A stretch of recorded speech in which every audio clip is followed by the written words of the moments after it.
Our next speaker is Dr. Won-Soo Lee, and he's professor and chairman of the Department of Dermatology at Yonsei University. He will provide us today with an update on clinical trials in alopecia areata.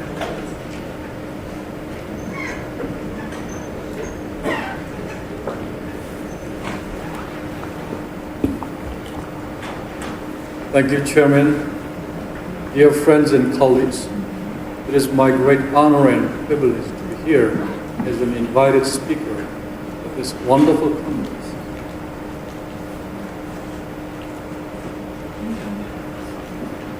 First of all, as a Congress President of last year's World Congress for Hair Research in Jeju Island, I would like to extend my sincere congratulations to the organizing committee of this Miami Congress for making such an excellent congress. At the closing ceremony of the last year's Congress, Maria Kudinsky gave us a brief introduction on Miami Congress, and also two colleagues from Miami gave us warm introduction on the city of Miami and Miami Beach. Again, congratulations to the organizing committee and these two members for hosting a successful Congress here in Miami. I have nothing to declare. Today, I would like to briefly summarize updates of treatment modalities of alopecia areata with new clinical trials. First topic is low-dose IL-2.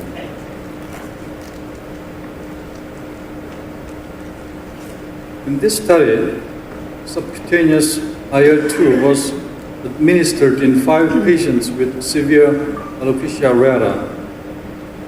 The partial regrowth achieved in 4 of 5 patients, and immunochemical analysis revealed a notable increase in Treg cell count in alopecia patches in 4 of 5 patients. Low-dose IL-2 is known to be essential for homeostasis of Treg cells, but the potential of IL-2 as a therapeutic tool for autoimmune disease, such as alopecia areata, has been fairly limited owing to risks of therapy with this approach. So long-term monitoring is needed, not only to determine the sustainability of the response, but also to monitor whether IL-2 treated patients develop other autoimmune disease over time. As all we know, recently there had been promising reports on successful use of various JAK inhibitors in alopecia areata.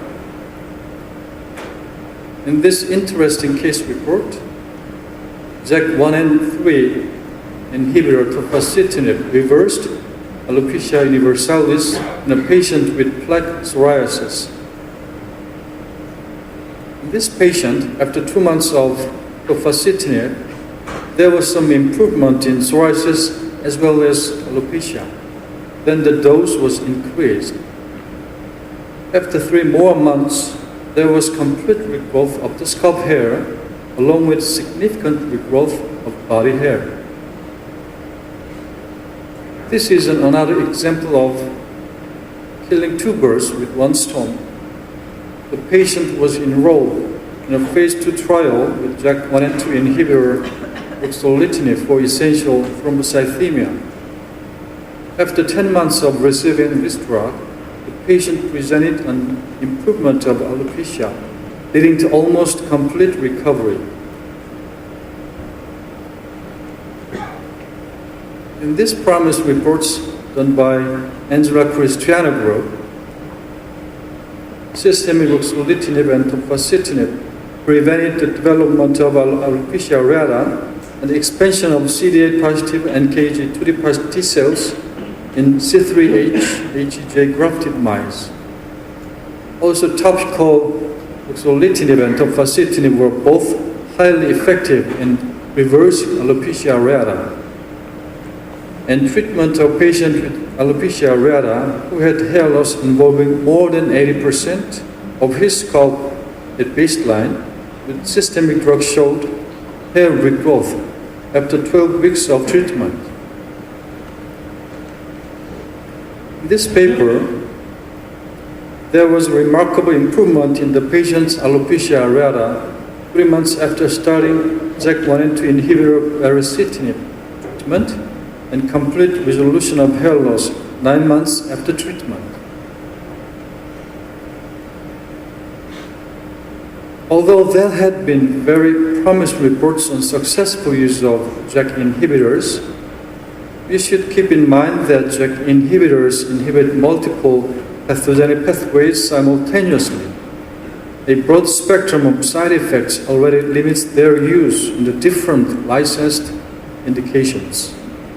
Maintenance of hair growth and relapse rates after cessation of therapy will have to be monitored carefully. So future research should be focused on the topical treatment through increased follicular penetration and reduced systemic absorption. Let's move on to updates of corticosteroid. This paper is regarding to long-term outcome of pulse therapy. In short-term outcome at 6 months after first therapy, 10 among 30 patients showed response. But in long-term outcome after more than 10 years, 9 among 10 responders relapsed at least once. So this study shows the poor long-term efficiency of corticosteroid in patients with severe alopecia areata like alopecia totalis and alopecia universalis. This paper is related to optimal concentration of triamcinolone ILI. This study conducted by Dr. Jerry Shapiro group, injection of 2.5 milligram triamcinolone acetonide was as beneficial as 5 or 10 milligram for limited patch alopecia areata in terms of increased hair density and increased of hair caliber. Let's move on to superficial cryotherapy. There have been 19 literatures on superficial cryotherapy so far. Superficial cryotherapy using liquid nitrogen spray or cotton tip dipped with liquid nitrogen is lightly applied to involved areas with the strength which tissue damage does not occur. It is repeated for 2 to 3 times of light freeze flow cycles of 2 to 3 seconds without tissue damage at the interval of 1 to 2 weeks. It is a simple, convenient method and has relatively good therapeutic response with less side effects. It is especially useful for a mild form of alopecia areata, especially in children vulnerable to side effects and pain from intralesional corticosteroid injection. But there is a paucity of comparative control study, so we conducted a prospective comparative control study on its effectiveness and safety of superficial cryotherapy on alopecia areata. Micropharography at baseline and after 3 months of treatment showed clearly improvement of alopecia patch compared to control side. Phototrichograms obtained at baseline after 3 months of treatment also showed increase of hair density in treated side compared to control side. In our pilot trial, a total of 17 patients were applied with superficial cryotherapy on the right scalp for every other weeks. As results, no significant differences after the treatment was observed in hair thickness, but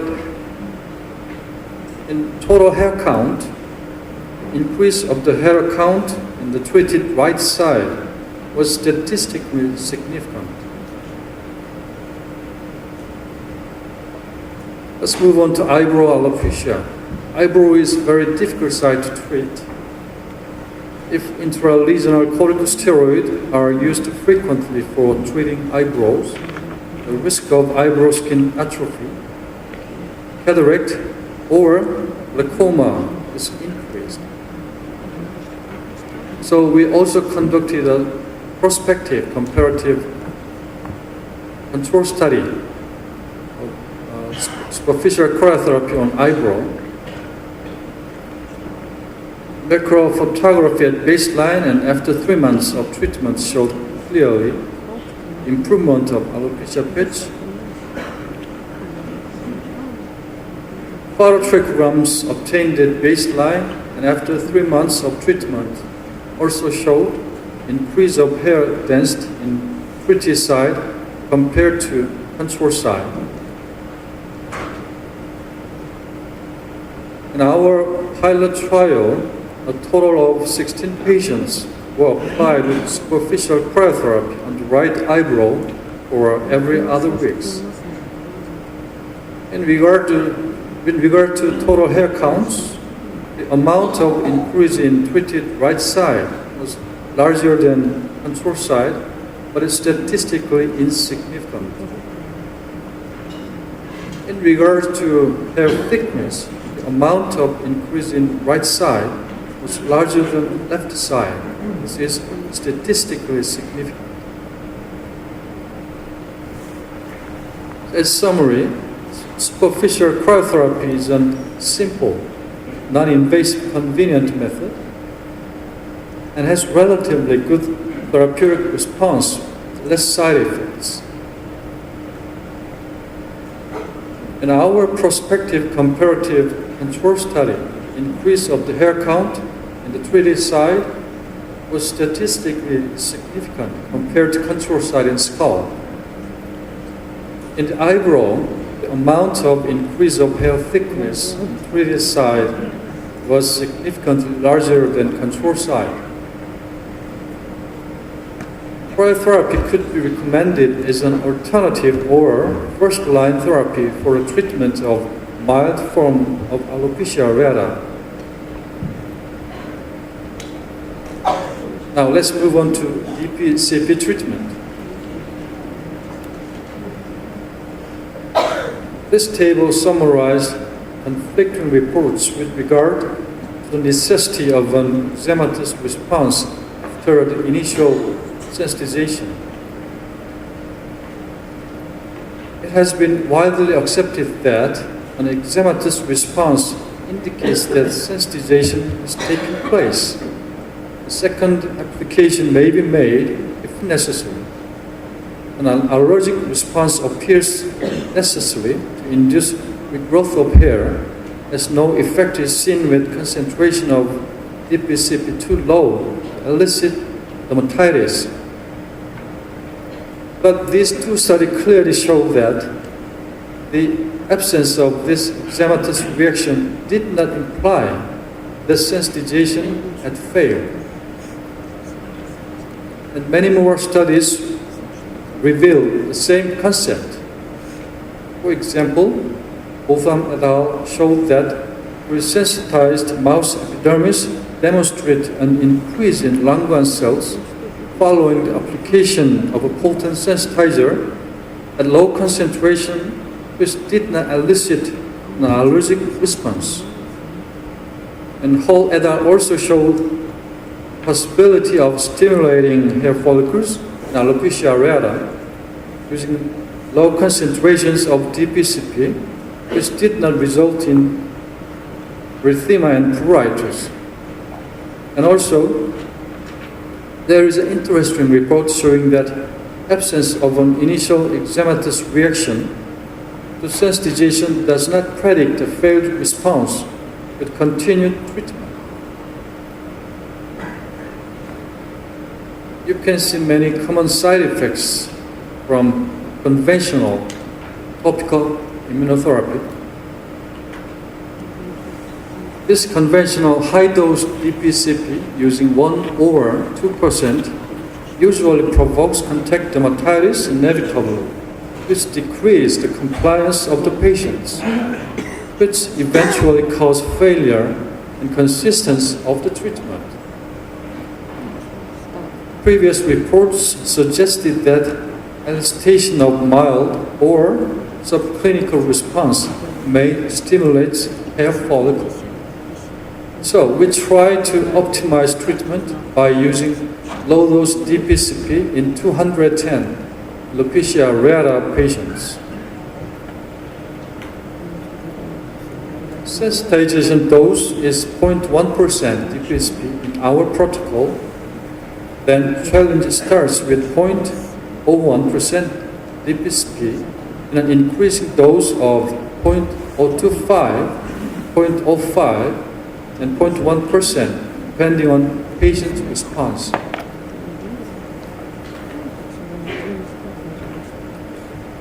Phototrichogram taken from the patients before and after treatment. An average of 27% increase in total hair counts with 10.6% increase in hair shaft diameter after treatment.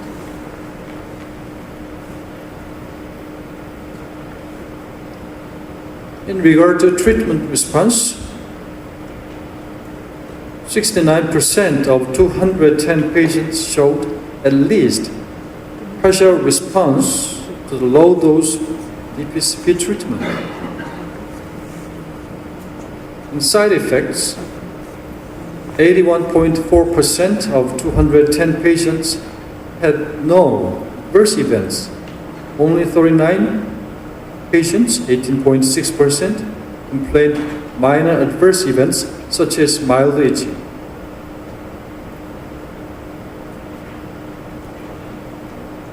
This table summarizes the key data of 8 published key studies of topical DPCP. Compared to this data in rough figure, low-dose DPCP treatment for alopecia areata proved to show very similar benefits, 69% versus 16 to 85%, and much less frequent events of side effects, 18.6% versus 38.9 to 87.5% compared to conventional high-dose DPCP treatment. So, this low-dose treatment elicits subclinical or mild sensitization in the alopecia patches that could still sustain sufficient effectiveness and eventually promotes hair growth. This treatment can avoid severe side effects which preventing regular continuous treatment and can increase patient compliance. So, this treatment highlights the possibility of a more convenient and equally efficacious protocol. Let's move on to final topic of today, quality of life issue. Both alopecia areata and androgenetic alopecia cause distorted self-body image and negative feelings of social disadvantages, but there is no previous report about comparison of QOL between two diseases, so we compared these two diseases. The total 409 patients were enrolled in our study, AJ patients, 305, alopecia areata 104, and hair-specific Skindex 29 was used to record QOL of enrolled patients. Hair-specific Skindex 29 composed of 29 individual itemized questionnaire. 7 belonged to symptom scale, 12 belonged to functional scale, and severity of alopecia areata was categorized according to the percentage of scalp involvement, mild, moderate, severe, and severity of AJ was categorized using BASB classification, which I made and published. This table briefly summarized in total score, AJ patients had lower score than AA in symptom scale. In younger age group, AA patients had lower score than AJ in functional scale, and interestingly, in moderate severity, AA patients had lower score than AJ in functional symptom emotional scale. So this study is the first one to compare quality of life between two major hair loss diseases. Our study found that patients with young age and mild to moderate severity tend to be more affected by the disease.